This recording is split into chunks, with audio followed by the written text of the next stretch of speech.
Okay, let's move on with the show. So,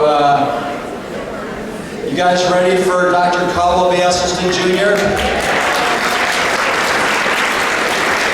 I know that I am, and he has been my hero my whole life. And I started eating this way because of the inspirational and amazing research that he started at the Cleveland Clinic in 1984. You all good? He started in 1984, and I saw a lot of the other physicians at the Cleveland Clinic ridiculing him, making fun of him, and him hanging true to his belief that this was a foodborne illness and that he could actually show that you could reverse this disease. And so in 1987, when I graduated from the University of Texas at Austin, I started eating this way as well. And so I've been eating this way now for almost 30 years, thanks to my father and his amazing, groundbreaking research at the Cleveland Clinic. For those of you that don't know, he also won a gold medal in the 1956 Melbourne Olympics in 8-oar crew. He also won a bronze medal. I'm sorry, he won a Bronze Star in Vietnam for being a surgeon there. He was head of the thyroid and parathyroid section at the Cleveland Clinic. He also led the breast cancer task force at the Cleveland Clinic. He was the head of the American College of Endocrine Surgeons in 1991. He's written over 150 different peer-reviewed scientific articles. A man who is now almost 83 years old and has not slowed down one iota. He's not on 1 ounce of medication, exercises every day, eats plant perfect, Dr. Caldwell Esselstyn Jr.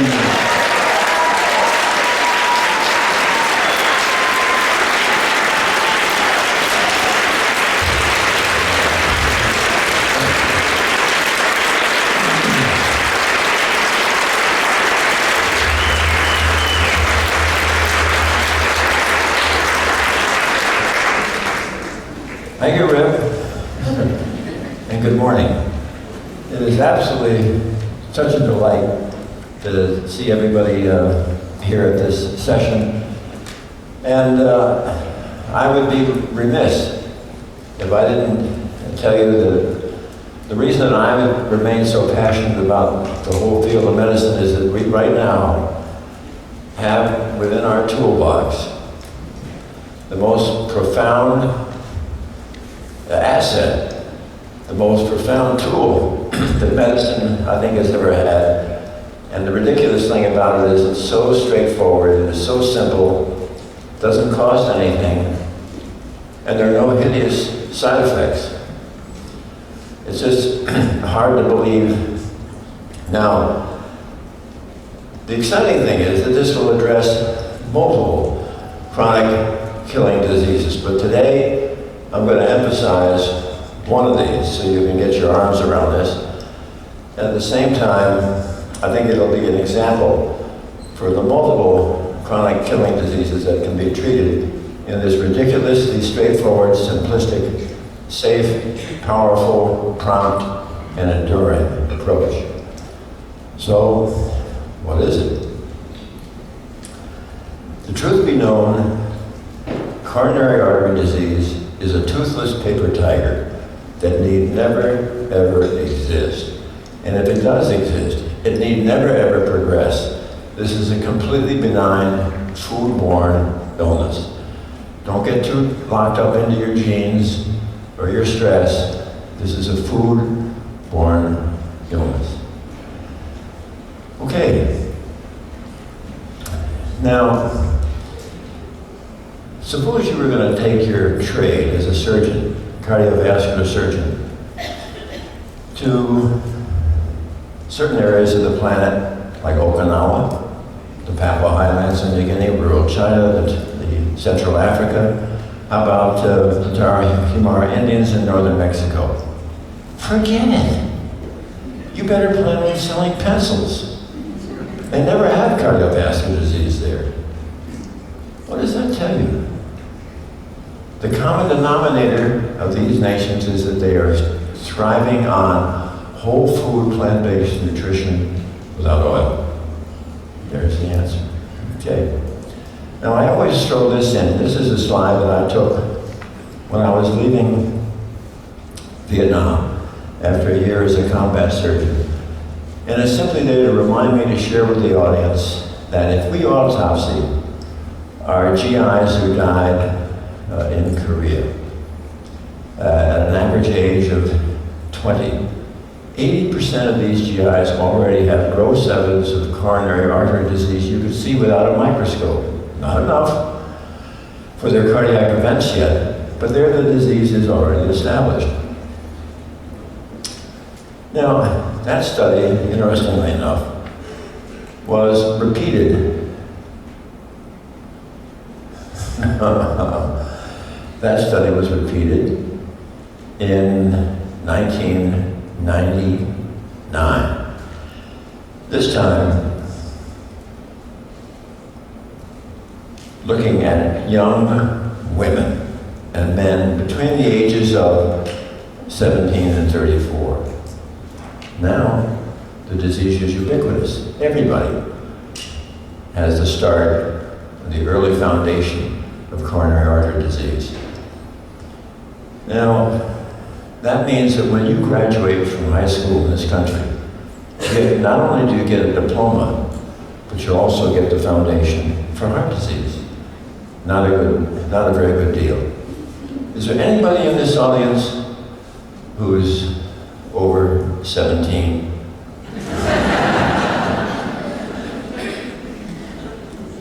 Yeah. So suddenly it gets a little bit personal. Here's where we had a chance to absolutely get it right. World War II. And is that really my voice? A little bit of an echo there, maybe. In World War II, it was characteristic that the Axis powers in Germany, when they overran the Low Countries of Holland and Belgium, they took away their livestock for their troops. So suddenly these Western European nations now were thriving on whole food, plant-based nutrition. And it was very interesting to see what Doctors Strong and Janssen, reporting in England's leading medical journal in 1951, they looked at the deaths from stroke and heart attack in Norway during this time period. And here's what happened, was fascinating. Let's do this together. We start here on the left. 1927, deaths from heart attack and stroke in Norway going up. 1930 going up, 35 going up. 1939, in come the Germans, whoop, 1940, whoop, 41. Who knew these Germans were these great public health educators?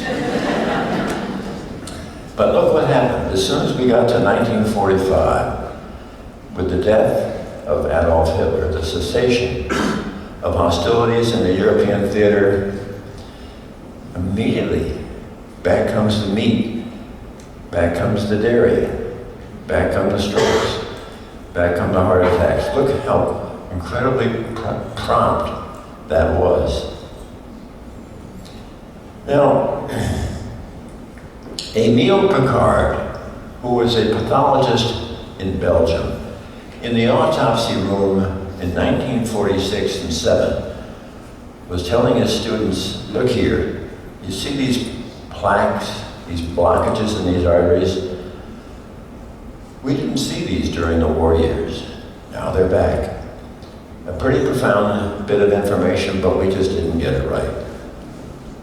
All right, now here is interesting.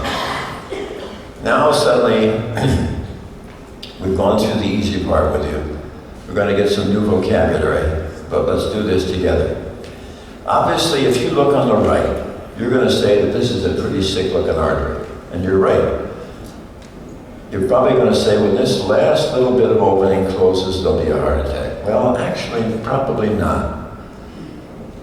That kind of artery is so diseased, yes, it'll give you chest pain, maybe give you shortness of breath, but only about 10% of heart attacks occur that way, and I'm going to show you shortly how 90% of heart attacks occur. The reason this is not going to probably have a heart attack, you see, it takes years and years and years. You don't build that blockage up like that overnight, or in a week or in a month. It takes years to do that. Remember, I've just been telling you that it starts when you're a teenager.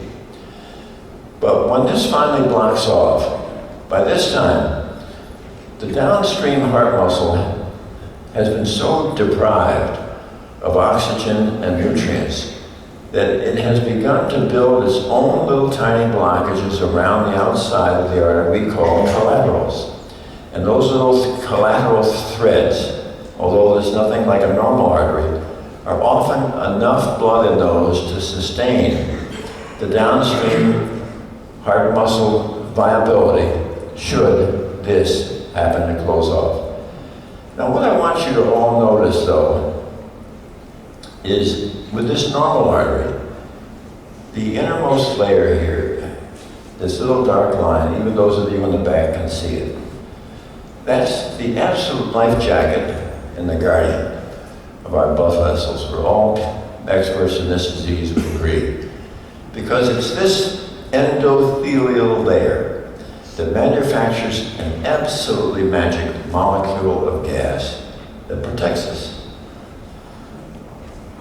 Now, where it all begins to go a little astray is when in this country we have a milkshake, we have a cheeseburger, we have pizza, and the next thing that happens is suddenly our blood flow begins to get sticky, sticky, sticky. Your blood is no longer flowing like Teflon, it's flowing like Velcro. So, we now turn, even though I went to Yale, we turn every now and then to Harvard. And this is Peter Libby from Harvard and some of his elegant work. And what you'll notice, to orient you, up here in the blue is where the blood is flowing. Here, of course, the artery has been sectioned in half. And to make sense out of this, if we all start together, in the upper left, this is your LDL, your cholesterol, which is now sticky. And it bumps up against the sticky endothelium, this single layer of purple cells going across here. So now the LDL cholesterol migrates into this sub-endothelial space. And from here on, you can see it's no longer orange as we go across toward the right. It's all yellow. It's yellow because the author has chosen to designate that as when the LDL cholesterol in the subendothelial space has become oxidized. Oxidized by the free radicals that your food has largely been producing to make that oxidation happen. Well, the subendothelial space doesn't like that at all, and it calls upon the SWAT team, our white blood cells, which Peter Libby from Harvard here has painted blue in honor of Yale, and we like that. Now, you'll notice that the SWAT team, the macrophage, is behaving like Pac-Man, gobbling up as many of these small, hard, dense, yellow LDL cholesterols until it gets all the way over here to the right, where we in medicine do what we do so often to confuse you, we change the name. It's now the foam cell, and the foam cell is truly the Darth Vader of this sequence of events, because the foam cell progressively begins to thin out the cap over the plaque that you see here. It gets thinner and thinner and thinner from the enzymes, the metalloproteinases from the foam cell, until it gets so thin up here, the sheer force of blood racing across the cap tears it. And now you have that seminal moment where you will have extravasation of plaque content out into the flowing blood. Notice that this plaque is blocking the artery driver no more than 35%. You don't begin to get symptoms until you're at least 75%. Probably 80% of the people living in Los Angeles have a blockage of 35%. Now, the next thing that's going to happen, once you have the rupture and you have the extravasation, or the oozing out of, if you will, of plaque content into the flowing blood, it activates our clotting factors like platelets, and suddenly we now begin to form a clot here. But the clot is in and of itself self-propagating. So in a matter of minutes now, we're all the way over here, and an artery that formerly was blocked, asymptomatic with only a 35% block, is now suddenly 100% blocked. All the downstream heart muscle here has suddenly been deprived of oxygen and nutrients, and the heart muscle starts to die, and that's your heart attack. Now, if I do my job correctly this morning, everybody in this room, and hopefully your relatives and your friends, will absolutely know how to make yourself heart attack proof. Because this entire cascade of events that I've been sharing with you, the stickiness with the flow of blood, the migration of your LDL cholesterol into the subendothelial space, the oxidation of your LDL cholesterol in the subendothelial space, the arrival of the SWAT team, the formation of the foam cell. That entire cascade of events can be changed, not with a procedure, not with an operation, not with a drug. That entire cascade is going to be changed by you. How? By changing your food. When you change your food to whole food, plant-based nutrition, and you totally stop anything that's going to injure your endothelial cell production of nitric oxide, you begin to strengthen the cap over your plaque. And if you strengthen the cap over your plaque, it cannot rupture. And if you cannot rupture the plaque over your cap, over your plaque, you've made yourself heart attack proof. It's crazy simple. How long does that take? We estimate 3 weeks. 3 weeks. We'll try to see if I can't show that to you shortly. All right. Remember that this whole cascade is an oxidative cauldron of inflammation. Well, we're not quite through with the endothelial cell yet, because I can tell from looking at the audience, you want more of it. Now, forget the x-ray. Here you have an artery, half filled with plaque, and the other half is still open. We used to think of the endothelial cells until 1980 as a cute little red bricks that were lining these marvelous pipes, our arteries. In 1980, that all changed. What happened? In 1980, Dr. Furchtgott in Brooklyn was looking at the largest blood vessel in a rodent, the aorta, and he would make this sort of elliptical spiral staircase cut through it and through the endothelial cell. Then he would immerse it in a bath of saline, and it would constrict. One day, no cut, no injury to the endothelial cell. And he immersed it, it dilated. Did it again, another animal, dilated. Now suddenly, the race was on globally. What was the EDRF that Dr. Furchtgott had discovered? Endothelial-derived relaxation factor. Just rolls right off your tongue. However, That term was with us only 8 years. Why?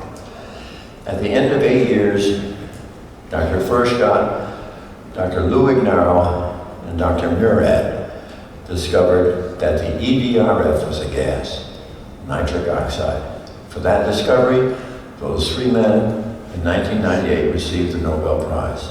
Now, what are the functions of nitric oxide that make it so special?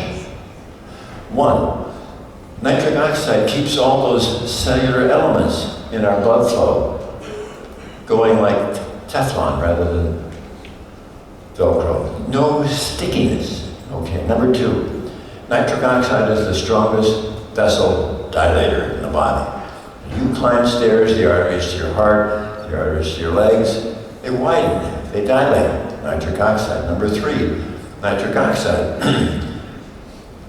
prevents the wall of your artery from becoming stiffened, thick, inflamed, protects you from getting high blood pressure, hypertension. Number 4, this is key, an adequate, safe amount of nitric oxide will protect you from ever developing blockages or plaque. So literally, everybody on the planet who has cardiovascular disease has their disease because they have so seriously trashed, injured, and compromised the capacity of their endothelial cell to make nitric oxide. They don't have enough to protect themselves from making plaque and heart disease. Number 5, nitric oxide will prevent the migration of smooth muscle of the artery wall from migrating into the plaque. And number 6, nitric oxide can destroy the foam cell, Darth Vader. Pretty exciting stuff. Now, this was really sort of put to the test when Dr. Robert Vogel took a group, head of cardiology at the University of Maryland, and he took a group of healthy young subjects to a certain fast food restaurant characterized by arches, which are golden. And half of the group had the cornflakes, the other half hash browns and sausage. Then they measured the nitric oxide production. How do you do that? You take an ultrasound probe, place it over the brachial artery, and you get a readout. There's the diameter of your brachial artery. Then, for 5 minutes, you encircle the upper arm with a blood pressure cuff, and you inflate it above systolic blood pressure so that for 5 minutes you have 0 blood flow to your forearm and hand. And I've had that done, not exactly habit forming. But then you release the cuff. Immediately with the ultrasound probe, remeasure the new diameter of the brachial artery. In the normal individual, it'll be 30% greater than it was at baseline due to the stimulus from when the tourniquet was applied. Those young subjects who had the cornflakes, brachial artery tourniquet test, normal. The group that had the hash browns and sausage, within 120 minutes, couldn't dilate the artery. That single meal had so trashed, so injured, so compromised the ability of their endothelium to make nitric oxide, they couldn't dilate the artery. But they followed them. Late afternoon, early evening, began to recover. But you and I know the next morning for breakfast it's going to be scrambled eggs and bacon. How about lunchtime with some white bread with cold cuts and mayonnaise? And of course there's always supper, right? Yeah, baked potato with sour cream, vegetables soaked in butter, lamb chops, ranch dressing on the salad, and ice cream for dessert. Here in the good old USA, we just take those endothelial cells and we beat on them and we pound them until literally in our teenage years we already have the foundation for heart disease. Okay, well, we can do better. So, I don't have time to run through all 4 of these absolutely marvelous, wonderful natural defense mechanisms that you see listed here on this slide. But I did talk about the endothelial cell. But the nice thing about the endothelial progenitor cell, HDL cholesterol, dimethylarginine, dimethylamino hydrolase, every single one of these powerful defense mechanisms is optimized by whole food, plant-based nutrition. One nutrition pattern actually heals them all. Now, I want to just certainly go over with you a couple of studies that I got involved in. This first one was 1985 when I was still actively involved in surgery, and therefore, because of my surgical obligations, this was a small number of patients, 24, and they all had serious heart disease. They had failed their first or second bypass, they had failed their first or second angioplasty. They were too sick for these procedures, or they had refused. 5 were told by their expert cardiologists they would not live out the year. All 5 of those made it beyond 20 years. And the exciting thing was that I did not want them to have one single morsel pass their lips that would injure their endothelial cell. We wanted to see if we could halt the progression of this disease, or maybe even get reversed. Now, I was not a trained psychologist, and my fear was that the rock upon which this study would most likely flounder would be lack of patient compliance. And so I used the same mantra for these patients that I learned from a marvelous West Coast surgeon, Bert Dunphy. And Bert had said, and this was the mantra that I had been using with these cancer patients. Bert said, patients with cancer are not afraid to suffer, and patients with cancer are not afraid to die. But patients with cancer are afraid of being abandoned by their physician or by their family. So the first 5 years of the study, I saw every one of these patients in the office every 2 weeks, drew blood, cholesterol, weight, went over every morsel they ate. At the end of 5 years, stretched it out to monthly. And after a decade, now they were pretty well on autopilot, and I stretched it out and saw them quarterly. And here are the foods that I did not want them ever to have past their lips, because these are the foods that every time you eat these, you absolutely injure the endothelial cells. Oil. Olive oil, corn oil, soy oil, soybean oil, safflower oil, sunflower oil, coconut oil, palm oil, oil in a cracker, oil in a piece of bread, oil in a salad dressing. Oil injures endothelial cells, as does anything with a mother or a face, meat, fish, chicken, fowl, and anything that is dairy, milk, cream, butter, cheese, ice cream, and yogurt. And what we want to have there now is sugar. Any excesses of maple syrup, molasses, and honey. And I don't like caffeine with coffee. Decaf, okay. Interestingly enough, Michael Greger has taught me it's okay to have tea with caffeine, but not for me, no caffeine with coffee. All right, now, for those of you nervous about where does Dr. Esselstyn get all this stuff about this oil? Well, this is a common peer-reviewed scientific article. Olive, soybean, and palm oil intake have a similar acute detrimental effect over the endothelial function in healthy young subjects. Now here, this is interesting research from the Cleveland Clinic from Stan Hazen and his team. If you look at an omnivore, omnivores are eating all these foods you see here. And all these foods here, the eggs, milk, cream, dairy, lamb, duck, and so forth, all contain high amounts of lecithin and carnitine. And if you are an omnivore, you have in your microbiome, your intestinal bacteria.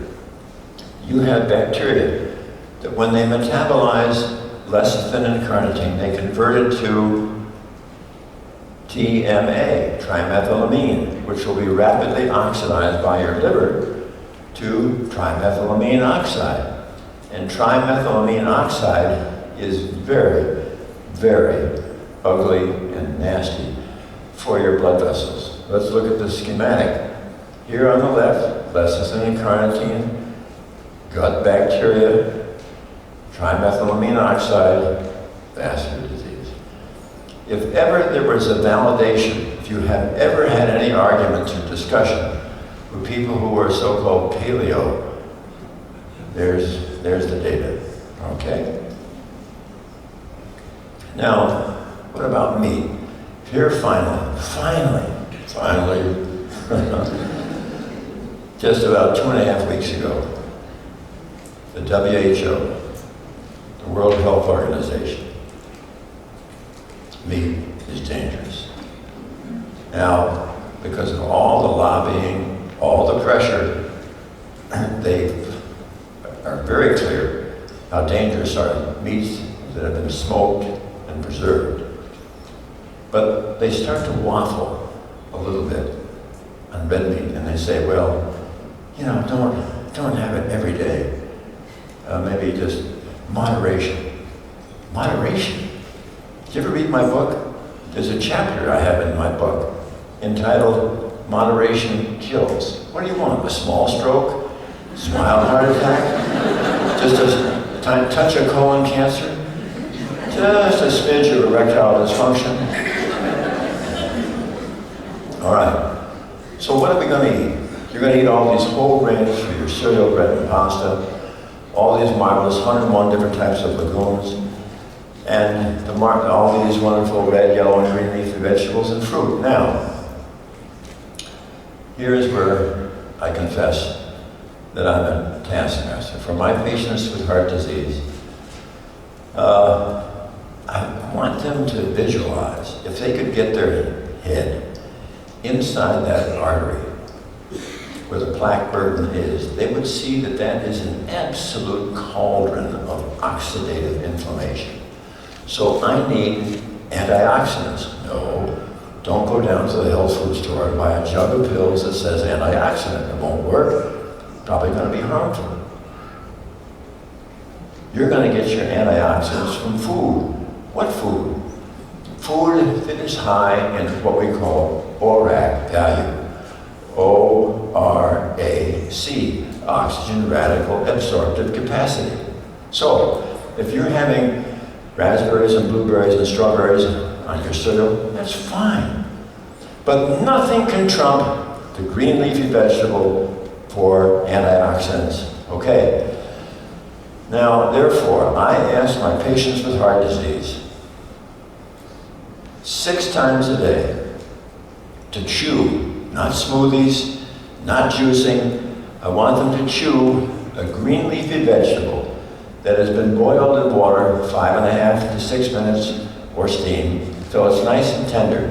Then you must anoint it with multiple drops of a delightful balsamic vinegar. Don't leave that step out. Why? Because the acetic acid in the vinegar has been shown to rapidly restore the enzyme nitric oxide synthase, which is an integral part of the endothelial cell mechanism for producing nitric oxide. Okay? So you're going to chew this alongside your breakfast cereal. You'll have the green leafy vegetable again, mid-morning snack. Again with your lunch and sandwich. That's 3. Mid-afternoon, yep. Dinner time, absolutely. God, I adore it when you have that evening snack of kale. What are you doing? All day long, you are absolutely bathing and you are basking that oxidative cauldron of inflammation with nature's most powerful antioxidants. Okay. What are the green leafy vegetables I'm talking about? Bok choy, Swiss chard, kale, collards, collard green, beet greens, mustard green, turnip greens, napa cabbage, Brussels sprouts, broccoli, cauliflower, cilantro, parsley, spinach, and arugula, and asparagus. You got it. All right. No oil! All right.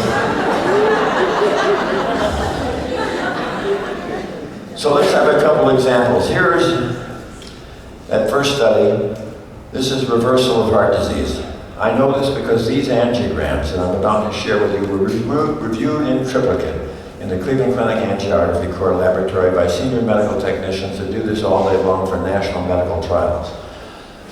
This is a 67-year-old retired pediatrician, and the reversal here is as small as your naked eye can see. This is 10% widening from here over to here. It's a little easier to see in this circumflex artery in a 58-year-old factory worker, and this goes to the back of the heart, and this was described as a 20% enlargement from here over to here. This next is a 54-year-old retired security guard, and here you were looking at the right coronary artery. This was described as a 30% improvement from here to here. This, on the other hand, is Dr. Joe Crow. He replaced me as chairman of the Breast Cancer Task Force.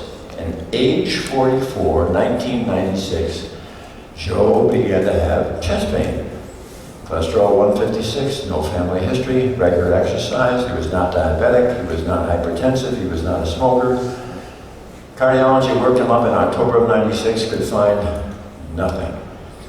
4 weeks later, he finished his surgical schedule, sat down to write post-operative orders, when suddenly, boom, elephant sitting on his chest, left jaw pain, shoulder, arm, having a heart attack, whip down to the cath lab, start the catheterization, cardiac arrest, resuscitate, finish the catheterization, one more cardiac arrest, resuscitate. 3 days later, discharged, and he's stabilized. But he's very depressed. Why? Because at the time of his catheterization, they found that the entire lower 1/3 of the left anterior descending coronary artery that goes to the front of the heart, the entire lower 1/3 was all moth-eaten and diseased over too long a segment to allow it to just jam in stent after stent after stent. And then it was too far down the artery to permit a bypass. So he didn't think they had been able to do anything for him. So 2 weeks after his heart attack, Ann and I had Joe and his wife for dinner. Joe, come on. You've been eating this crappy American diet, and you've got the typical Western disease. Why don't you think about trying whole food, plant-based nutrition? We've got 10 years of data. Well, I think I will give it a shot, yes, but I'm not going to take any of those statin drugs.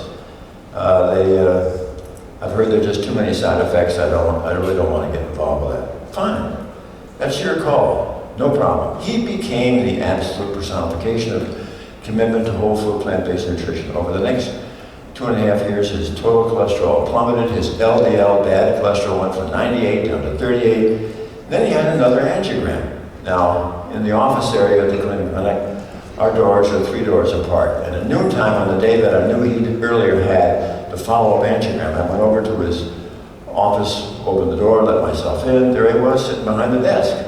Joe, understand you had the old follow-up angiogram earlier this morning. Yeah. Mind sharing with me, how'd it go? So he got up from the desk, came around, put his arms around me, a couple of these.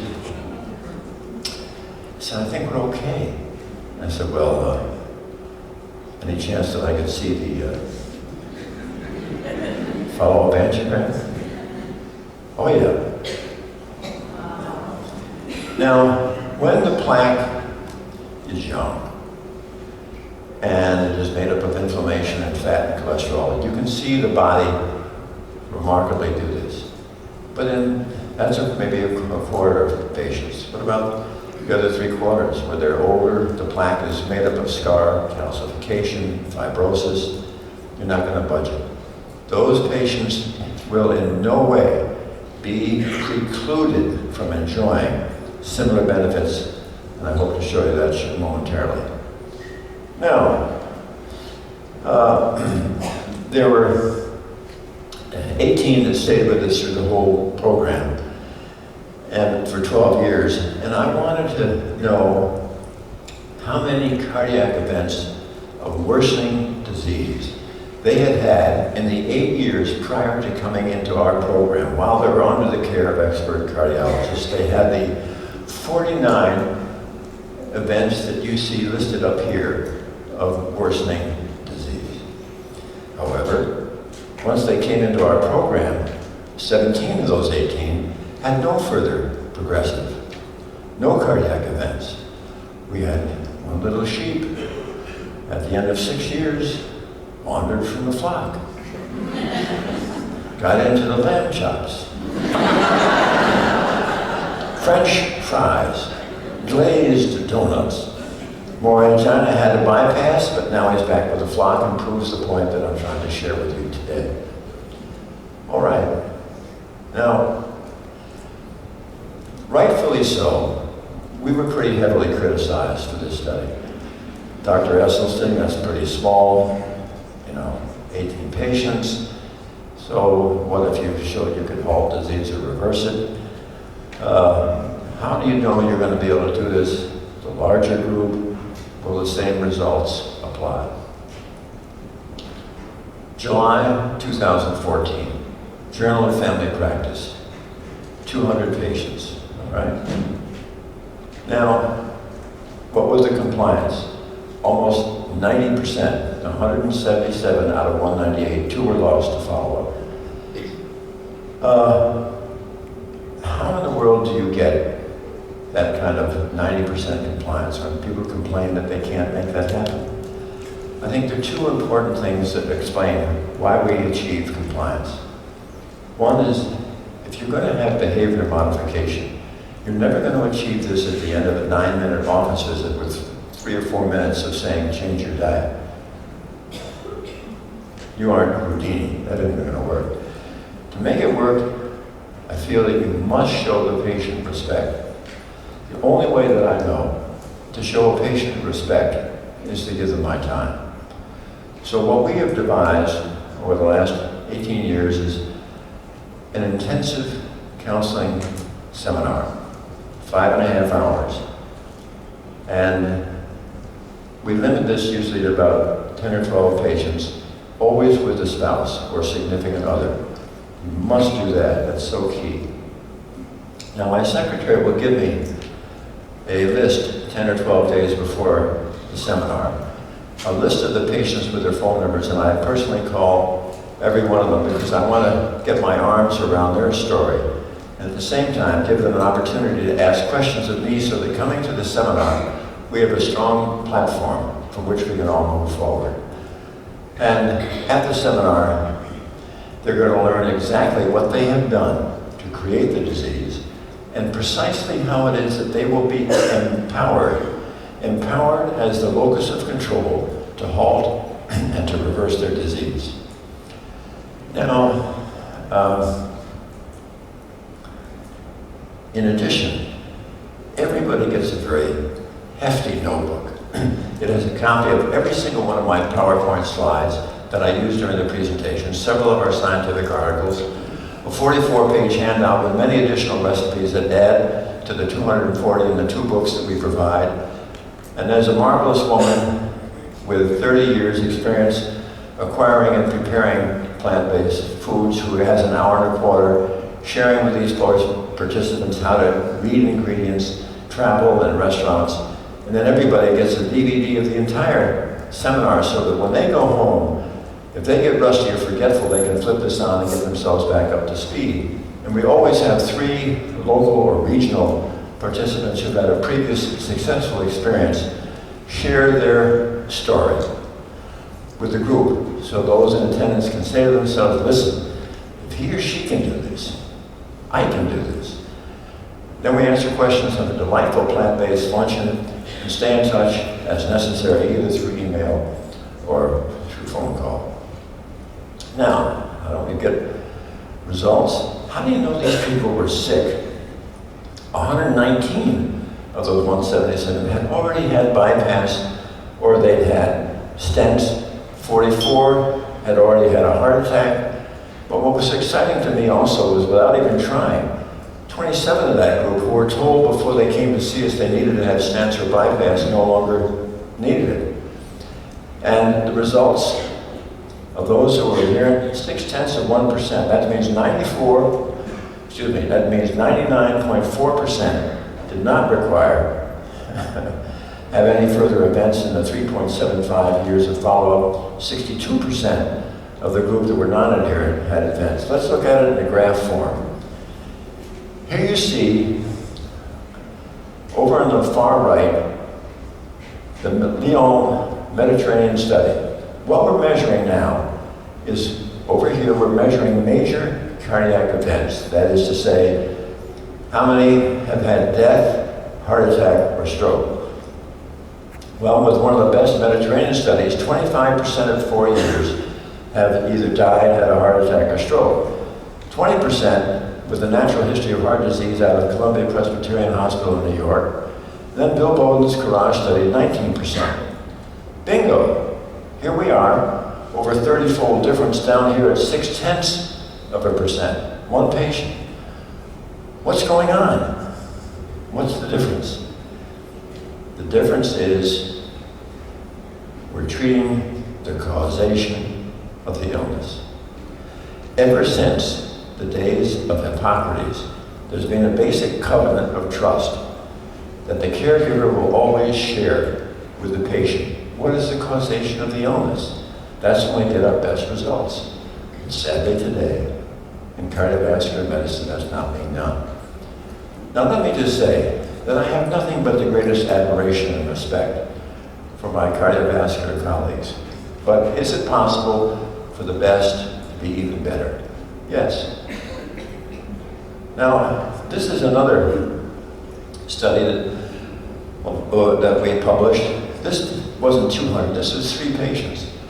What in the world are you doing studying 3 patients? Almost a carotid artery to the neck, the brain, coronary artery to the heart, and then peripheral vascular supply to the leg.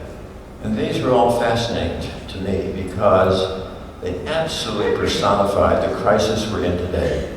Every single one of these patients saw the very, very best there is in cardiovascular medicine today. Had the whole spectrum of drugs, had all the procedures, all of it failed. They was told there was nothing further for them to have done. Somehow they found their way to our doorstep, and they all blossomed. The first was actually somebody I have yet to meet. He is from Newfoundland, Canada. At age 44, had his first stroke, right carotid artery totally blocked. Left, 27% blocked. Severe angina. Finally found a surgeon in Toronto, operated. It was okay until he was around 68 or 9. Then again, severe angina. And now the one remaining carotid, this was gone. The one remaining, 90% blocked.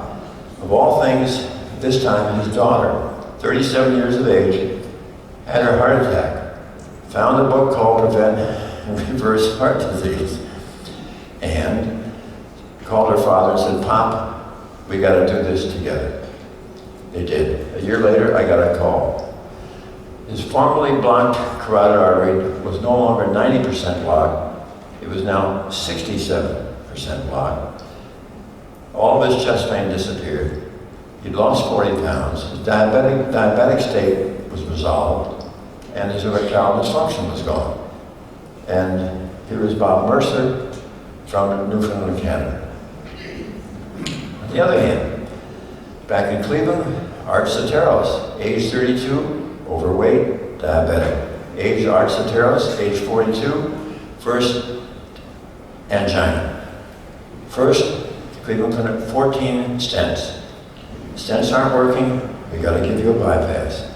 Have the bypass. Bypass worked a year and a half, more chest pain. So, stents in the bypass. Then, that no longer worked. Nothing further we can do. My friend told him about it. And Art came to see us, lost 40 pounds, lost his diabetes, got rid of all of his angina, and he and the one that you're going to see next regularly appear at our counseling seminar to share their story. The other is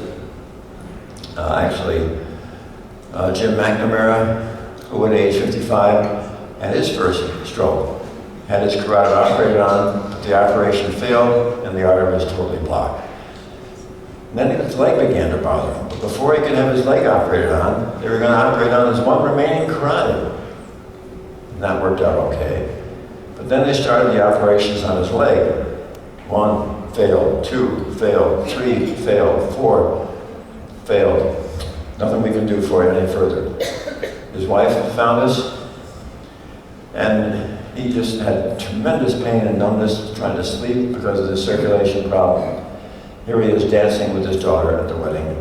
But all three of these cases, to me, are such a representation of the utter futility and failure of the leading killer of women and men in Western civilization, cardiovascular disease, when you don't treat the causation of the illness. Okay. So the summary, there's no mortality from the diet. There's no morbidity with the diet. There's no added expense, and the benefits improve with time. But the most powerful gift you can give a patient with heart disease. Patients with heart disease, so many are in this mystery state, wondering when, with the sword of Damocles hanging over their head, when is the other shoe going to fall? When do I get my next heart attack? What? Didn't you hear what I said? You never have to have another heart attack.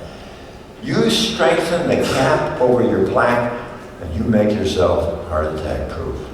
Okay. Now what's the good?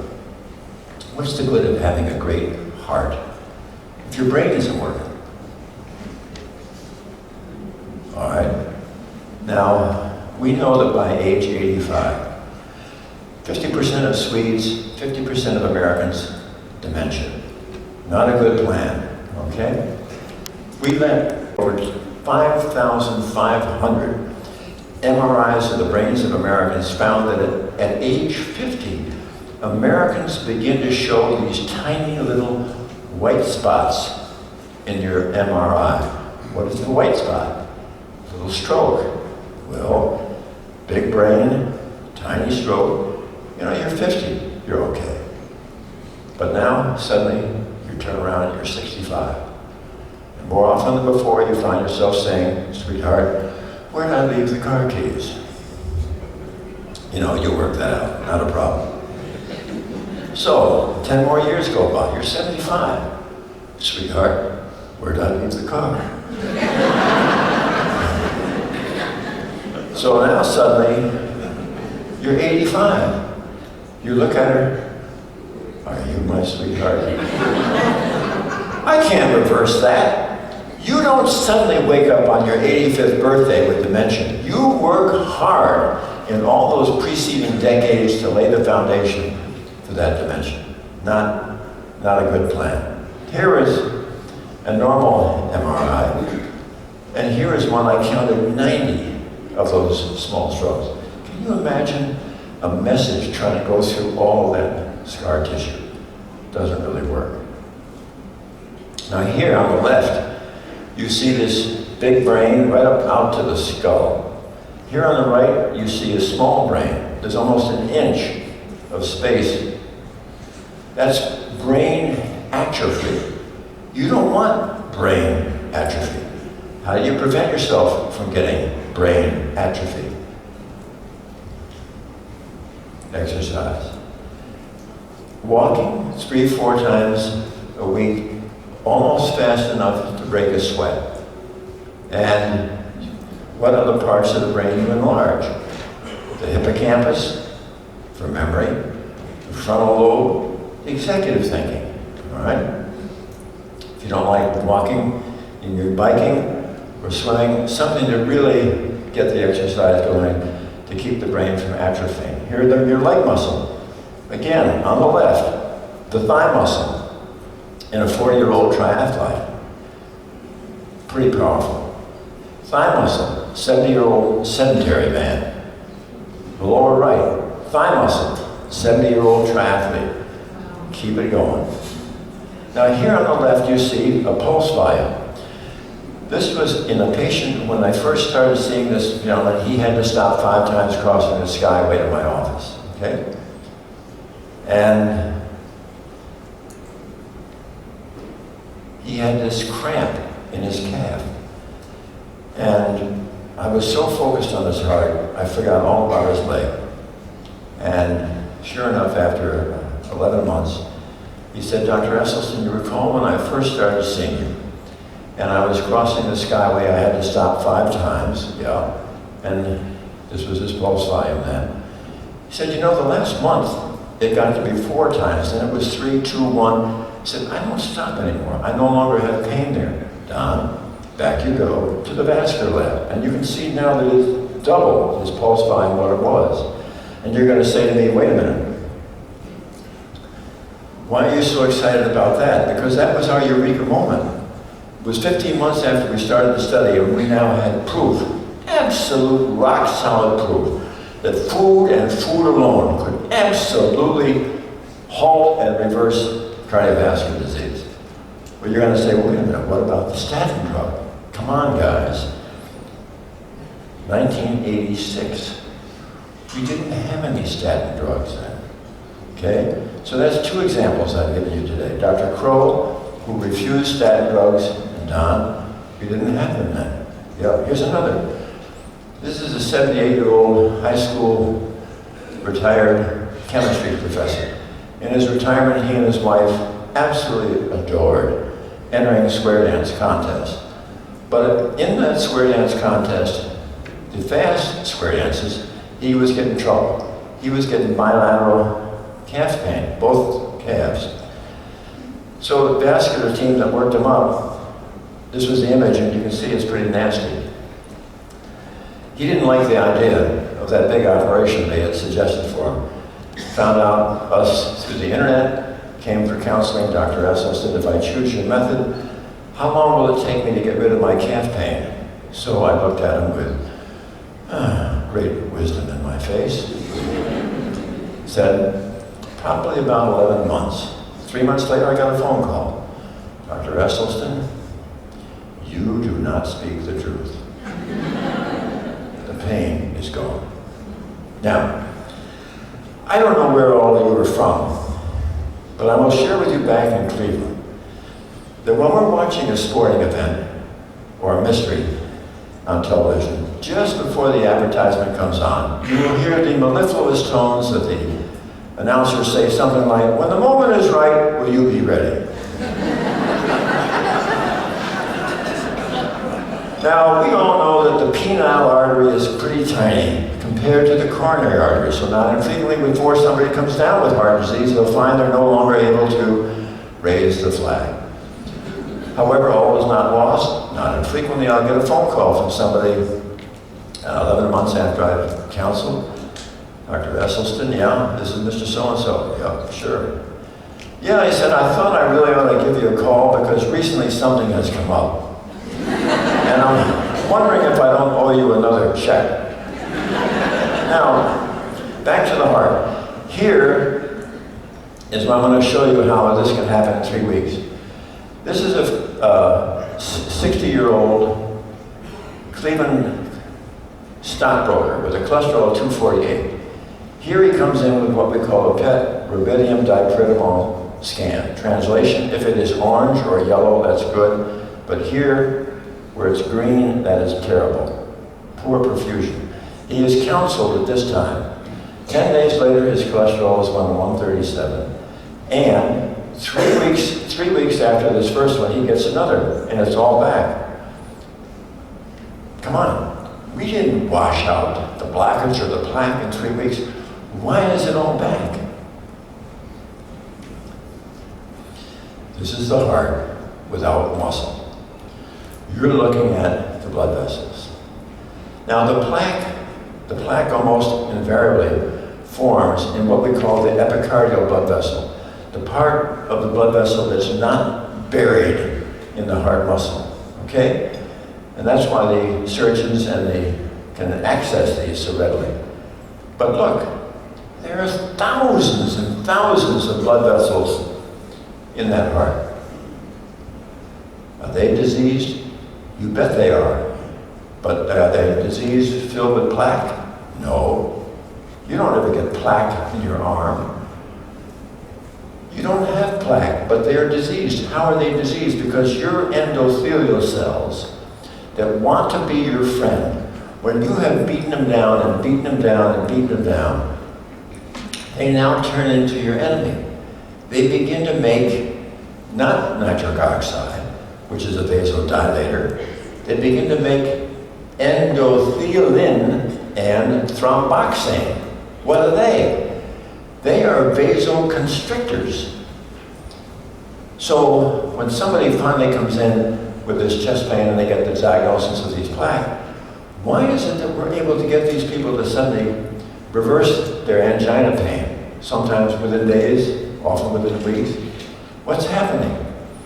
Because when you suddenly no longer injure the endothelial cell, this is not a malignancy, it begins to resurrect itself. It stops making the vasoconstrictor. It starts making the vasodilator. And if you recall in physics, Poiseuille's law of flow through the hollow viscous is related to the fourth power of the radius. Translation, tiny increase in diameter, huge increase in flow, which is why even without reversal of the plaque, the disease will go away. Now here are eight ways of measuring disease reversal. The first is kind of jazzy and sexy. I've already showed you the angiogram. You will see reversal of that stress test. I've just showed you the PET scan. The carotid ultrasound I mentioned with Bob Mercer and others. The pulse volume I talked to you about with Don in the leg. Angina goes away, arch laterals. Claudication goes away, pain in the calf. And erectile dysfunction resolves. Multiple ways that you can identify reversal. I always like to close with these 3 or 4 slides because I know that many of you have not been to Cleveland. And I think it's only fair for me to show you. This is the building I worked at when I was actively involved in surgery. And you can see what the trees look like in February in Cleveland. However, now that I've transferred from surgery into the Wellness Institute, the budget is more modest, but the morale is high. And this happens to be somebody that I've admired. This is a young damsel in Life magazine, 1939, trying to learn how to do the splits. It is tough to learn to do the splits, but she stuck with it and stuck with it and stuck with it. And she is emblematic of the point that I think is so important in medicine. In the 54 years since I've left medical school, sure, brains are important, but nothing can trump persistence. The other day, downtown Pasadena, I guess it was Jeff Nelson who spotted her, she got it right. And so in conclusion, I think that what's so exciting about cardiovascular medicine is that it really is sort of the foundation, the hallmark from which we can actually get this whole transition going in whole food plant-based nutrition. Because right now, this nation is being pulled into debtor's prison faster than anything that you can imagine by the entitlements. Social Security, Medicare, Medicaid and Medicare. What is 45% of Medicare? Cardiology. What is cardiology? Your first stent, second stent, third stent, fourth stent, bypass, congestive heart failure, and then you die of a completely benign foodborne illness that never had its causation treated. We can do better. And I think we're at a point where it is absolutely going to be unconscionable for anybody seeing a patient with cardiovascular disease who doesn't mention the option of whole food plant-based nutrition. And to that end, I'm proud to say that a newly elected president of the American College of Cardiology, a wonderful cardiologist from Rush Presbyterian Hospital Chicago. Kim Williams, totally plant-based himself, does it with his patients, and I just know that it's going to have a great influence on what's to come. Thank you.